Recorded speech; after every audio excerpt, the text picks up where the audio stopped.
Vous avez été nombreux à me dire de continuer mes analyses des différents épisodes qu'on découvrait ensemble, et c'est vrai que ça me manque. Donc du coup, j'ai décidé de venir sur ma chaîne avec un nouveau concept.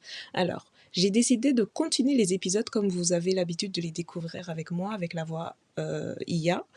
Et par la suite, à la fin de chaque épisode, je vais tout simplement vous transmettre mon analyse, ce que je pense de l'épisode qu'on vient de découvrir. Et pour le coup, j'ai décidé de reprendre toute la saison 1 de Just Twilight qu'on n'avait pas pu faire jusqu'à présent. Et ça faisait très longtemps que je voulais le faire. Surtout qu'il y a quelqu'un parmi vous qui m'a demandé de reprendre toute la saison 1, mais entièrement.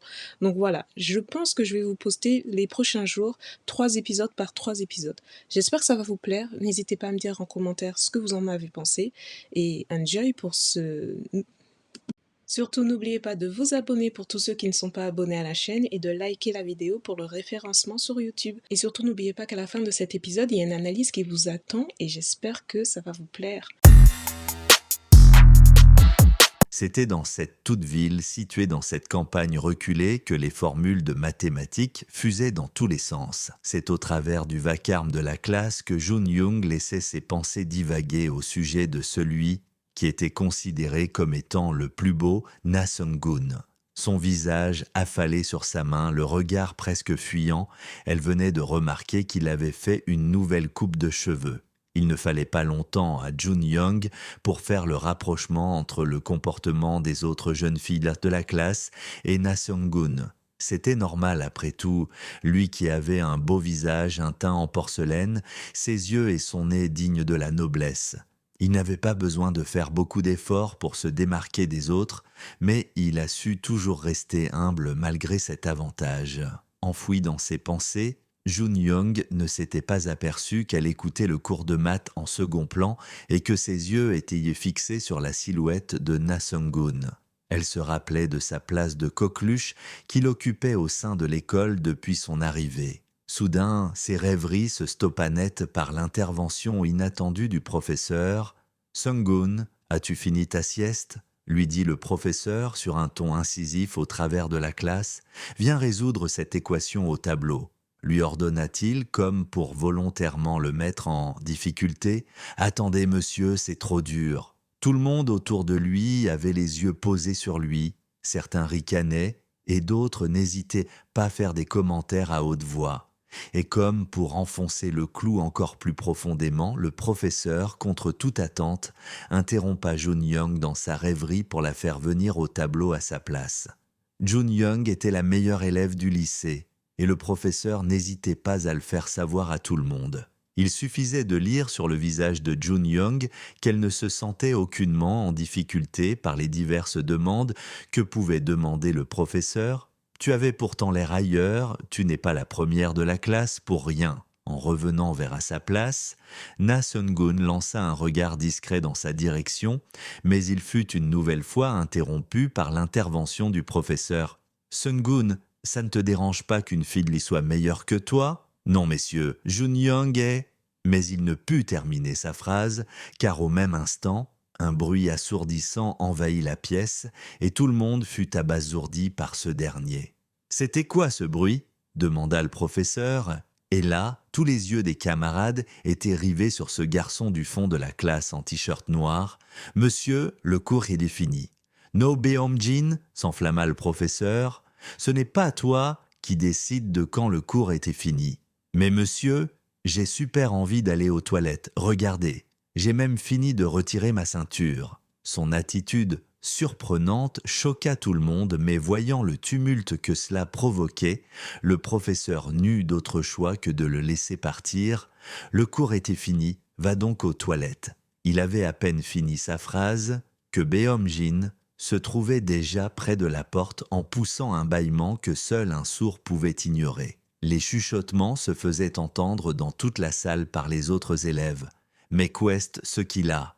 Il est flippant ce type, ça doit être un pervers. » Jun Young restait silencieusement spectatrice de tout ça. Bien qu'elle faisait tout pour se rendre invisible, Sung-gun semblait bien déterminée à ne pas laisser l'occasion lui échapper pour se rapprocher d'elle. « Désolé Jun Young, tu as dû aller au tableau à cause de moi, lui dit-il sur un ton timide, comme pour enclencher la conversation. Du coin de l'œil, Jun Young se leva d'un geste brusque de sa chaise, rassembla ses affaires en lui disant sur un ton sec « Pousse-toi ». Na Sung-gun, dépourvu de sa réaction, se figea de stupeur pendant que Jun Young continua à lui expliquer qu'elle aussi voulait se rendre aux toilettes et qu'il se trouvait sur son chemin. Hee-soo, qui avait observé la scène au loin, vint discrètement balancer aux oreilles de Na Sung-gun. « T'as vu ? Elle a un sale caractère, ne lui parle pas si tu n'es pas obligé, elle est désagréable. » Plus Jun Young s'éloignait de sa classe, et moins elle entendait les racontards qui se faisaient à son sujet. Elle préférait donner son attention à sa condition précaire et accablante. Quand le soleil se couche, la montagne s'assombrit aussitôt. Seul le bruit de ses pas se faisait entendre au travers de cette forêt. Et si vous vous demandez pourquoi elle se promène seule en direction de la montagne au lieu de rentrer chez elle, c'est parce que justement sa maison n'est pas en lieu approprié pour étudier. Même si Jun Young a la possibilité de rester au lycée pour réviser, la présence des autres filles de sa classe rend les choses plus compliquées qu'il n'y paraît. Et c'est comme ça que par hasard, elle découvrit cette veille maison en bois un jour où elle était sortie après que sa mère l'avait giflée. Ici, j'arrive à me concentrer et donc à étudier. On peut dire que pour moi, c'est le meilleur endroit qui soit. À l'intérieur, les meubles sont en bon état et il est facile d'en déduire qu'une personne habitait il y a peu, mais aucune importance pour Jun Young. Ce qui l'intéressait, c'était que cette maison soit vide maintenant. Elle voulut enfoncer la clé dans le cadenas, mais elle s'arrêta net dans sa course lorsqu'elle vit que ce dernier était déjà déverrouillé. Et Jun Young savait très bien ce que cela signifiait. En réalité, quelqu'un d'autre connaissait déjà l'existence de cette maison. No Beom-jin, le type qui a la pire réputation du lycée, et même de tout le quartier. « Tu as dormi tout ce temps », lâcha Jun Young d'un ton sec. « Oui, et je compte continuer », lui répondit-il, comme si cela était une évidence pour tout le monde. Les bruits de ses pas se firent entendre en train de descendre l'escalier, et lorsqu'il arriva à sa hauteur, il lui demanda « Tu veux des nouilles ? Avec un œuf ?» Et derrière ces questions se cachait une habitude qui se créait entre eux. Car comme vous pouvez le voir, Jun Young partage cette maison abandonnée avec lui. Jun Young connaît Beom-jin depuis longtemps, il a perdu ses parents quand il était jeune et est passé de proche en proche avant d'arriver dans le même collège qu'elle. Selon les rumeurs, il aurait atterri ici après avoir tabassé un professeur dans son ancien collège.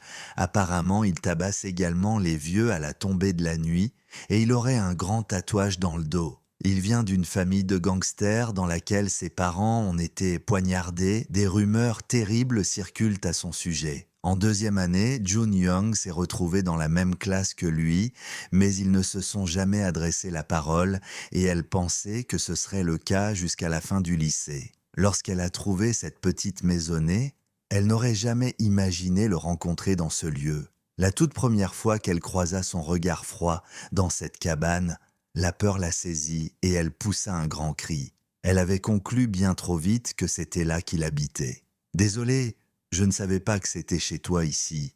Il n'y avait pas de serrure et je croyais que c'était vide. Je vais y aller. » Pendant qu'elle se précipitait pour ranger ses affaires, lui descendait tranquillement les escaliers, lorsque finalement il arriva à sa hauteur, il l'informa d'un ton nonchalant. « Je n'habite pas ici. » Jun Young se stoppa net dans son élan, se figea d'incompréhension, à ne pas en croire ses oreilles. Beom-jin sentait aisément ses interrogations et continua dans ses explications. « La maison est vide, et en un mois, personne n'est venu à part toi. » Faisant mine de ne pas prêter attention à elle, Beom-jin prit un verre d'eau qu'il engloutit en quelques secondes. Jun Young était bouche bée, toujours les yeux fixés sur lui. « La maison est vide, répéta-t-elle, et toi, qu'est-ce que tu fais là ? » « Je dors, lui avait-il répondu comme si cela était une évidence. Déposant le verre dans l'évier, Beom-jin reprit sa course vers les escaliers et n'oublia pas de l'inviter à continuer d'étudier, vu que lui comptait reprendre la sieste qu'il avait déjà entamée. Jun Young n'en revenait pas. Pendant que le silence prit place, dans son esprit les choses se bousculaient. Elle se demandait si rester dans cette maison avec ce type était une bonne idée. En contrepartie, Abandonner ce lieu pour cette simple raison l'obligerait également à faire une croix sur ses révisions. Alors elle arriva à cette conclusion. Beomjin n'est pas le propriétaire de ce lieu. Il a juste trouvé cette maison avant moi, donc rien ne lui donne le droit d'être le seul à en bénéficier. Elle emprunta le chemin des escaliers à pas d'ours, et lorsqu'elle arriva près de lui, elle observa attentivement son visage pour voir s'il était vraiment endormi. Mais soudain, il ouvrit les yeux et lui lança un regard capable de tuer une personne sur place. « Tu as quelque chose à me dire ?» Jun-young fut surprise et eut un sursaut tellement brutal qu'elle ne manqua pas de se cogner la tête au plafond et la fit manquer de tomber au travers de la rambarde. Heureusement que Beomjin était là dans sa chute, il la retient in extremis en saisissant son poignet et put ainsi la ramener près d'elle en toute sécurité. Dans ce mouvement exécuté si rapidement, il ne put s'empêcher de déposer une main dans la bas de son dos. Jun-young sentit tout de suite la chaleur qui émanait de sa main, de son corps tout entier, et cela la fit rougir. Au même instant, il lui chuchota dans les oreilles « La barrière n'est pas bien haute ici, fais attention ». Cette attention toute nouvelle provoqua chez Jun-young une chaleur qu'elle n'avait jamais ressentie d'auparavant. Surprise, elle le repoussa de toutes ses forces. Elle finit par lui poser une question comme pour faire oublier ce qu'il venait de se passer. « Comment tu as su que j'étais là pour étudier ?» lui demanda-t-elle. « Je t'ai vu avant hier, j'ai facilement reconnu l'arrière de ta tête et après je me suis rendormi. Si tu étais venu ici pour ce lit, je t'aurais chassé, mais tu avais plutôt l'air d'être intéressé par le bureau. Alors je me suis dit qu'on pouvait coexister. Vu qu'on a tous les deux besoin d'un endroit tranquille, mais qu'on n'est pas là pour la même chose, alors on ne se marchera pas dessus. Mais pourquoi tu ne vas pas dormir chez toi ?» demanda Jun-young. « Et toi, pourquoi tu n'étudies pas chez toi ?» lui avait-il répondu. Sa rhétorique lui en bouchait un coin, mais en même temps, il n'avait pas tort. Jun-young ne put s'empêcher à ce moment-là de repenser à sa situation qui n'était pas en faveur pour réviser.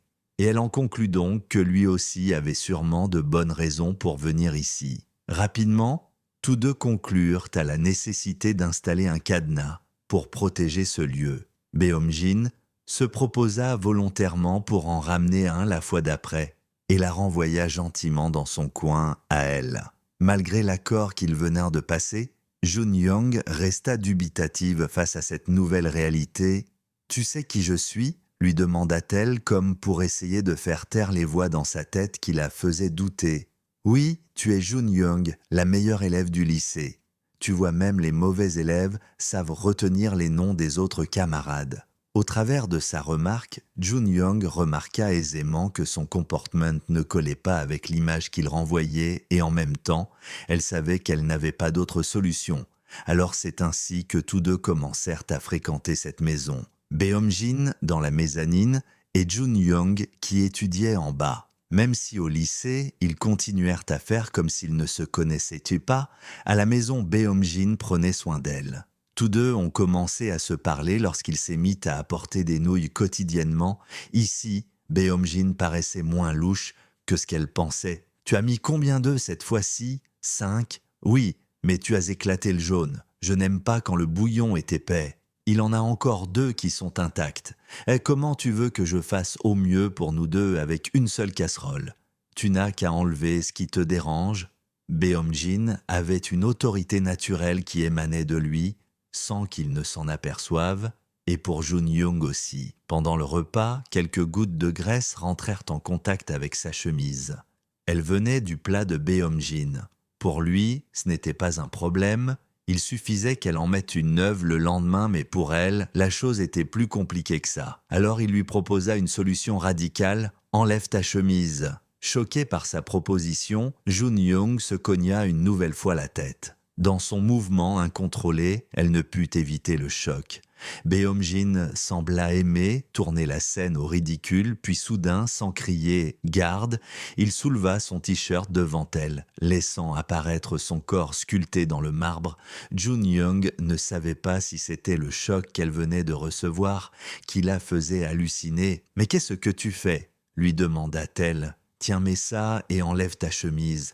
Moi, j'ai fini de manger, ça partira avec un peu de liquide vaisselle. » Jun Young n'était pas à l'aise avec cette idée, mais en y réfléchissant de plus près, elle y voyait finalement dans cette proposition un moyen d'éviter tous les tracas liés à la corvée d'une lessive non programmée, alors elle accepta. À peine qu'elle ait saisi le t-shirt qu'il lui tendait, il était déjà sorti de la maison, lui laissant le champ libre pour qu'elle puisse se déshabiller en toute intimité. Malgré la brise qui parcourait sa peau, Beomjin patienta docilement derrière la porte en attendant qu'elle était finie. « C'est bon, tu peux rentrer », cria-t-elle au travers de la porte. Lorsqu'il ouvrit la porte, il y découvrit une Jun Young nouvellement revêtue de son t-shirt, ce qui lui donnait un look totalement différent de ce qu'il avait l'habitude d'observer chez elle. Pendant qu'il la dévisageait discrètement, Jun Young, elle lui tendit son vêtement froissé dans sa main. Beomjin prit dans ses mains le vêtement sans oublier de la mettre en garde sur le fait qu'elle avait interdiction de parler de ce qui était en train de se passer à qui que ce soit. Et c'est comme ça qu'il se retrouvait face à l'évier, frottant le linge entre ses doigts. De dos, Jun Young, qui observait la scène, trouva cela drôle qu'un jeune homme comme lui, qui dégageait frayeur et autorité, se retrouve dans cette position.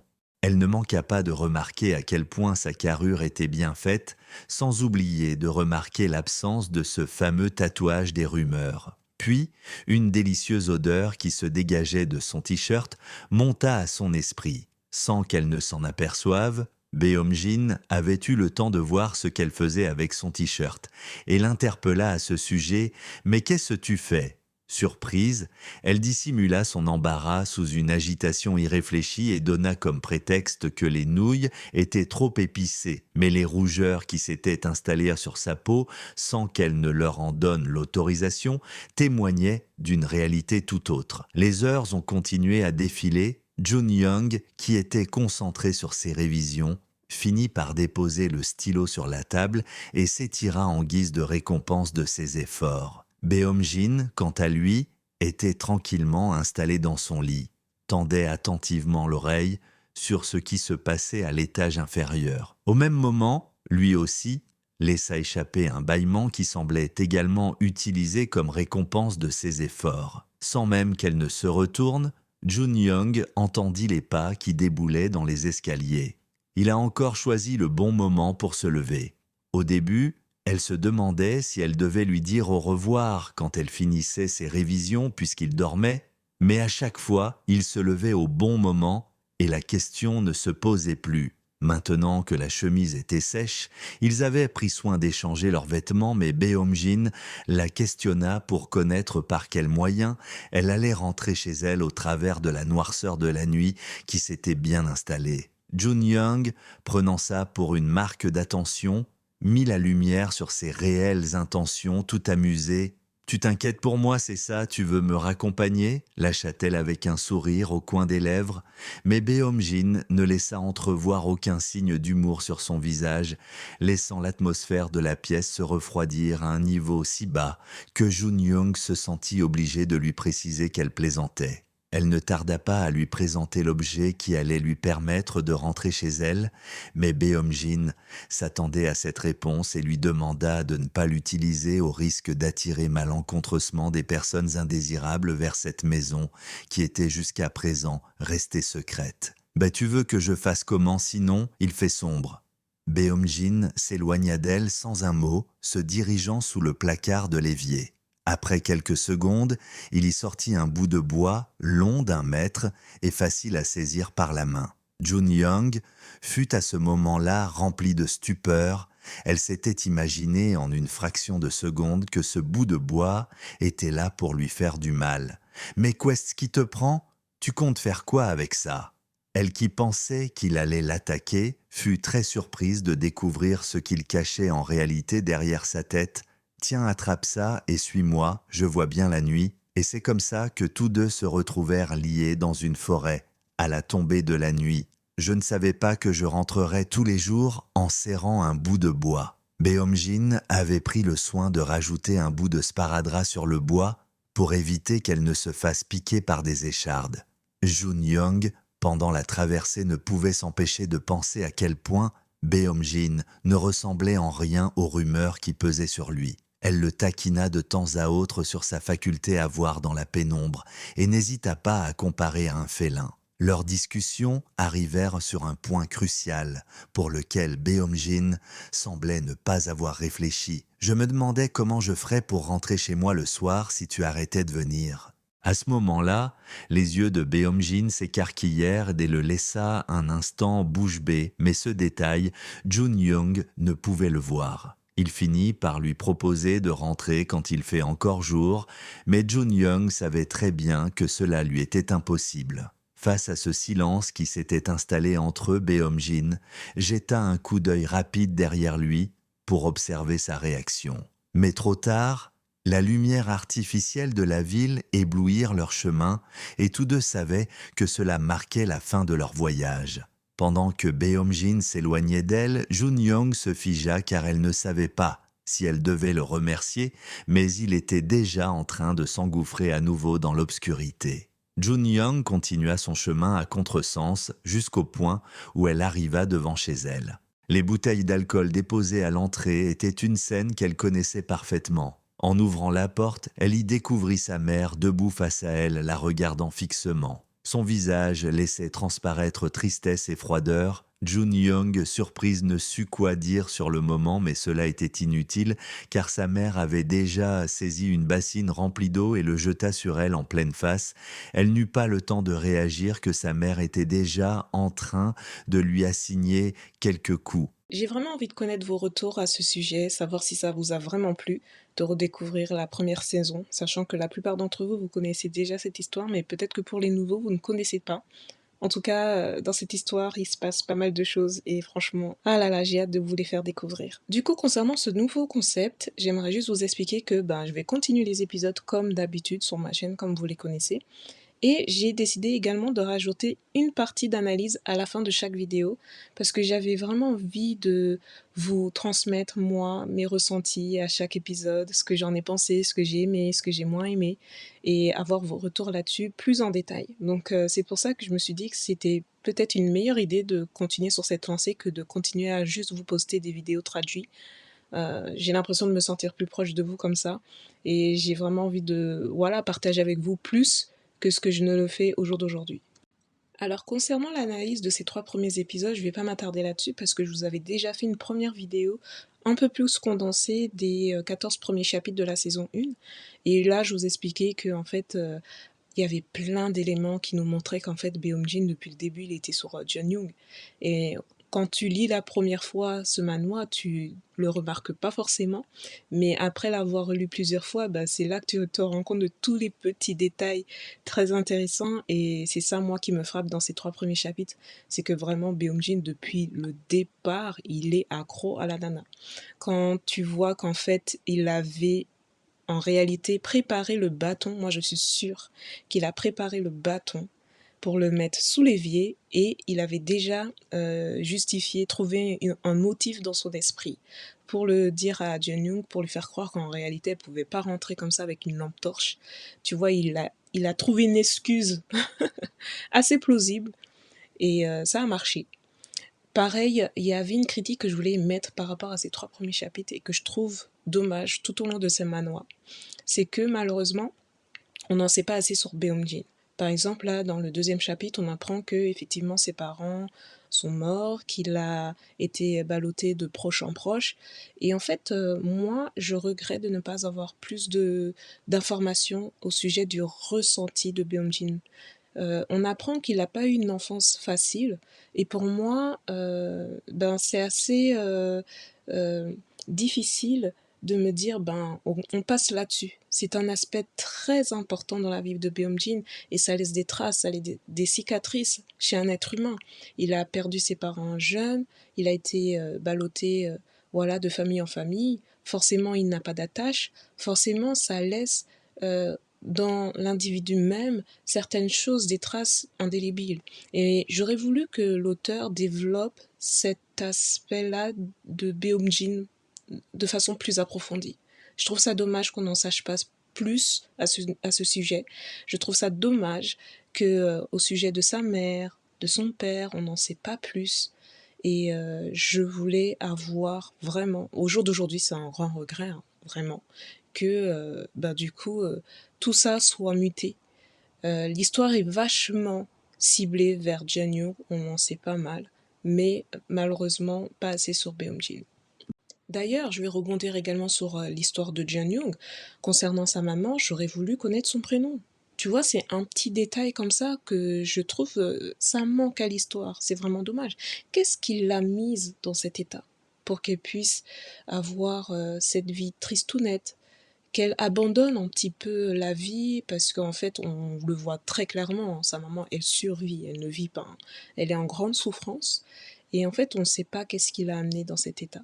On ne sait absolument rien sur le père de Jeonyoung. Bref, on nous présente deux quasi-orphelins, je pourrais dire, mais on en sait plus sur le ressenti de Jeonyoung et encore une fois, je me répète, on ne sait absolument rien sur le ressenti de Beomjin. Qu'est-ce que ça lui fait de vivre comme ça, sans attache, sans famille, sans repère, sans sécurité. Voilà, c'est très important pour moi, je pense. Bon, peut-être que vous allez dire que je pars un peu trop loin dans ma réflexion, mais je fais une obsession sur cette histoire, c'est pas normal. Je suis maman, j'ai plus de 30 ans, et pourtant, cette histoire m'obsède. C'est pas normal, je sais pas qu'est-ce qui cloche, mais en tout cas, j'aimerais vraiment découvrir une autre histoire semblable à celle de Just Twilight. Mon rêve. Bon voilà, comme je vous l'ai dit, je vais pas m'attarder sur l'analyse parce que je vous en avais déjà fait une. Je vais m'arrêter là. J'espère que cette vidéo vous aura plu. J'attends vos retours en commentaire pour qu'on puisse en discuter. Est-ce que ce nouveau concept, ça vous plaît ou pas? Pour que je puisse savoir si je continue sur ma lancée. Je vous fais de très gros bisous. Bienvenue aux tout nouveaux abonnés. J'espère que ma chaîne vous fera plaisir. Et je vous dis à demain pour une prochaine vidéo. Bisous, bye bye.